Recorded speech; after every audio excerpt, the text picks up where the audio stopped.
Welcome to this very special mixed masterclass. And we have a really special guest with you today, Olympian and ex-top 15 in the world, Heather Olver. Hi, I'm here to talk to you about 3 different types of mixed scenarios. So Heather, scenario number 1 is when the lady gets stuck at the back of the court. And we commonly see people panic in this scenario. What was your mentality when you were at the back and your partner was at the front? Well, probably exactly that, is trying not to panic. I played mixed and doubles, and I think that's it. If you can play women's doubles, there's absolutely no reason why you're not going to be strong at the back of the court.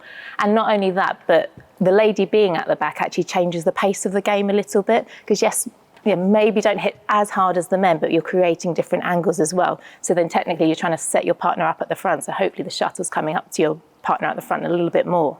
And were there certain shots you would be typically trying to play from the back? Yeah, definitely. It depends a little bit where you are on the court. They say, for instance, on the round the head corner, I'll possibly go a little bit harder and straight, because then my partner can look to cover the round the head. And then if they do whip it, it's onto my forehand. So I'm a little bit stronger there. Whereas this side of the court, I would maybe look to cut down the middle more, or actually play an attacking clear and then push straight in. Because again, if it goes over my partner, that's onto their forehand to cover. And Dean, we've obviously got the other scenario here where you're at the front, your mentality as the male player wanting to get back. And I think we sometimes see men trying to force their way back too soon. What would you have been doing?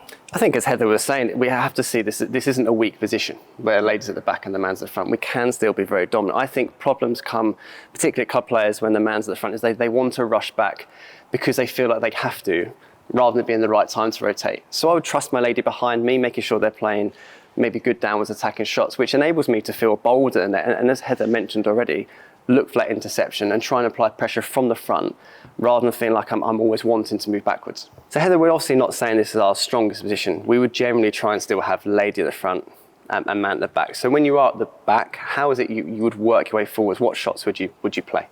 Yeah, well, again, I think it's just remembering to stay patient and that not having to panic, working for your partner, because if I can get you to, if you're my partner, to get you to intercept at the front. But for me to try and get pressed forward, I might even call the shot. I might shout, clear, I'm out, and then I'm going in. Yeah. So because obviously you're at the front, you can't necessarily see what I'm doing. So for me, it's a lot about communication and trusting your partner, but making those quick, decisive decisions as well. So it could be a quick clip to the middle and then in straight away.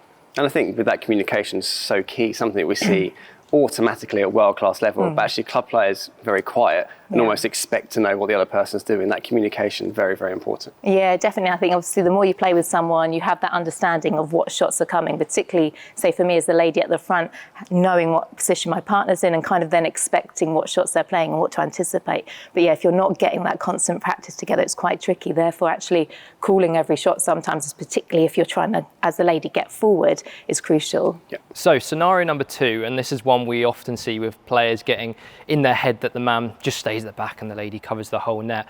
And this is where, Heather, you might have come in, attacked or intercepted on the forehand side of the net, and then we're looking for who covers this cross. Now, what would you want your partner to be doing? I would want my partner to be covering that cross, because if they want me to be nice and aggressive here, so I'm looking to step in here, I'm then trying to think of what the likely returns are. And it's most likely probably going to be straight or this turn cross here. But for me to try and stay aggressive and attacking, I can't really cover both. So I need to commit to one. So for me, I would definitely commit to my channel here, so straight down the line, and then I would expect my partner to come right round there to try and finish off. Because often what we see is like a loose block cross, and then we're under pressure again. We're either having to lift or play a loose net. Whereas if we can split and work together, we can stay on the attack and hopefully finish off the rally. And Dean, this also comes with your positioning from a rear court player. Once you've hit your attacking shot, and obviously you can see Heather hopefully getting in to intercept that, where would you change your position for that? Well, I think the question we get asked all the time is, what if they lift? Yeah, and that is the question we get all the time. And obviously we always say, well, you have more time to go back. I think the biggest problem sometimes with the man position is they sit too deep. They're almost hanging around just in front of these tram lines with not much court behind them. So when they do play this shot, as Heather just said, we're then no longer applying pressure. Often trying to refer to it as the man or the player at the back, almost as the mid-court player, not the rear court player, because it gives the misconception that we have to be at the back of the court. If we think of mid-court player, if I see Heather press up over here, I can now step up on here and be a lot earlier. What we don't want to happen is to Heather hit a really good shot, as Heather said, play a loose shot and then we're in trouble. We shouldn't be in trouble in that situation. And if they do lift, we have more time to go backwards and work the rally again if we need to. I guess for you, Heather, it gives you that confidence in that side to fully commit as much as you can without worrying over here that you've got to come back to the centre almost. Yeah, definitely. And I think it works both ways. So if Dean was my partner, if he sees me really committing to this line, it's quite, hopefully it should be quite obvious. There's a big space there. And for me, I always like to say you've almost got this elastic band between you. Yeah. So you want to keep the same distance all the time. So if Dean was still over there, there's going to be tension there. So it's always changing your positioning depending where your partner is. And I think it obviously moves away from something that's always been promotive of front and back. Yes, This is yeah. very much us pressing up and down the court, up and down together, rather than thinking that we're just staying in this position the whole time. So yeah, if I wasn't looking off hard, or if I decided to then come in and play to the net, that's when I would then look to take control. And again, I would play net and come forward, and my partner would come round, again, staying in this mid-court position.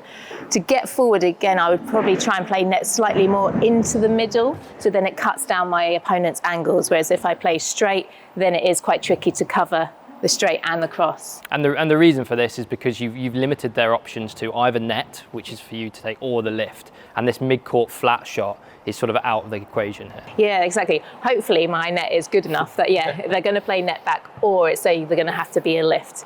And that's why, again, I'm saying if I bring it into the middle a little bit more, hopefully get that net cord, and then I can look to attack on top of the net from there. And this final scenario is a defensive scenario, where typically we tend to say the man should lift straight and the lady should lift cross. But for this one, Heather, where actually you can be a bit more aggressive on the defence. Do you want to talk us through that? Yeah, definitely. I think that's the thing, yes. Traditionally, we want the lady on the cross. But obviously now, our ladies' defence is getting so much stronger, they can kind of take on the guy a little bit more with their attack and their defence. But equally, you don't want to be necessarily in that position, but it's trying to get your opponent, particularly guy, across the back under a lot of movement pressure. So for instance, if my partner did lift cross, I'd be hoping for that kind of flatter, faster lift through the net player, and then I can look to keep my base nice and high and look to crouch and drive the attack back, and then I can look to press. The danger is if that cross lift is a little bit loopy, and then I'm under a lot of pressure.